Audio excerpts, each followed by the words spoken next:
যিসকলে ভাবি আছে যে নাৰ্ছিং পঢ়িম, নাৰ্ছিং কোৰ্চ কৰিম, ঠিক আছে, মানে ডক্টৰ হ'ম, নাৰ্ছ হ'ম কোৰ্চ কাৰণে, তো আসাম GNM এডমিশ্যন 2026 চলি আছে আৰু ইণ্টাৰেন্স এক্সাম এণ্ড এলিজিবিলিটি ক্ৰাইটেৰিয়া কি লাগিব সকলো তথ্য মই এইখন ভিডিঅ'ৰ জৰিয়তে মই ক'ব বিচাৰি আছোঁ। ভিডিঅ' প্ৰথম পৰা শেষলৈকে চাই থাকিব।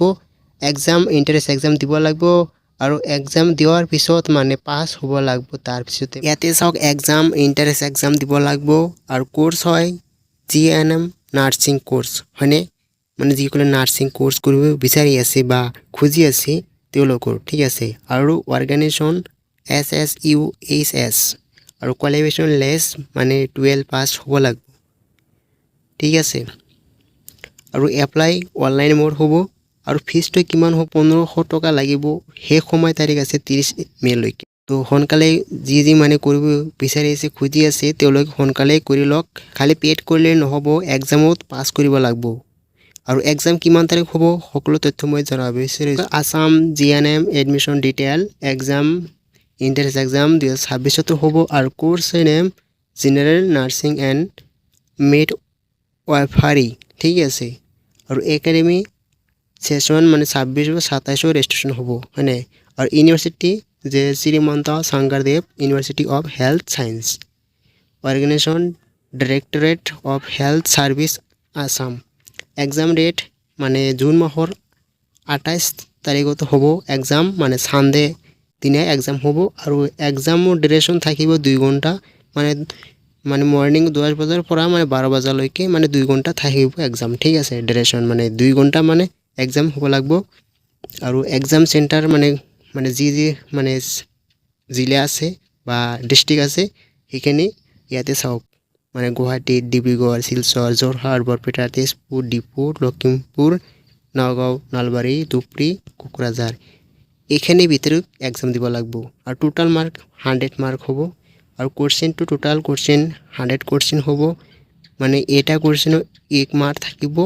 আৰু ছাবজেক্ট ইংলিছ 50 মাৰ্কছ থাকিব, মেথমেটিক্স থাকিব 25 মাৰ্কছ আৰু জেনেৰেল ছায়েন্স থাকিব 25, মানে টোটাল আৰু কি 100 মাৰ্ক থাকিব। Medium the question paper will be in both English and Assamese. ত' মানে ইয়াতে এছামিছ ইংলিছ দুইটাই কৰিব পাৰিব। আৰু ইয়াতে নেগেটিভ মাৰ্কিং ৰং এনচাৰ কৰিলে মানে আনএনচাৰ হ'ব, মানে কুৱেশ্যন বা মানে সেইটো 0 হ'ব। ইণ্টাৰেন্স এক্সাম দি পাছ কৰিব লাগিব, তাৰপিছতো মানে কোৰ্চ ল'ব পাৰিব। এইখিনি কথা হ'ল, মানে পে'মেণ্টটো অনলাইন কৰাৰ পিছতে পাছ কৰক বা এক্সাম দিয়ক আৰু না দিয়ক পে'মেণ্টটো ঘূৰাই নাহিব। কথাখিনি বুজি পাইছে?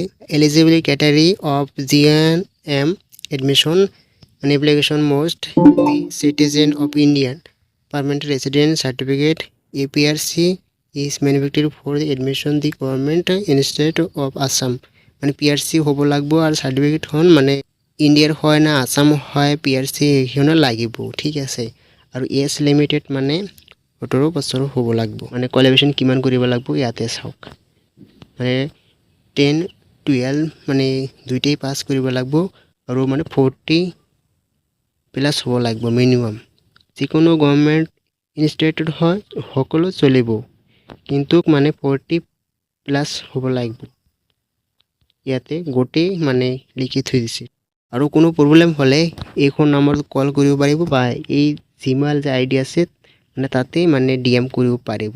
Important date of Assam GNM admission নটিফিকেশ্যনটো আহিছে মানে 30 মাৰ্চ, মানে এপ্লাই ষ্টাৰ্ট হৈছে 10 এপ্ৰিল, মানে শেষ সময় তাৰিখ 30 মে'। আৰু এডমিট কাৰ্ড হ'ব মানে 14 জুনতে এডমিট কাৰ্ড। আৰু ইণ্টাৰেন্স এক্সাম হ'ব মানে 28 জুনত।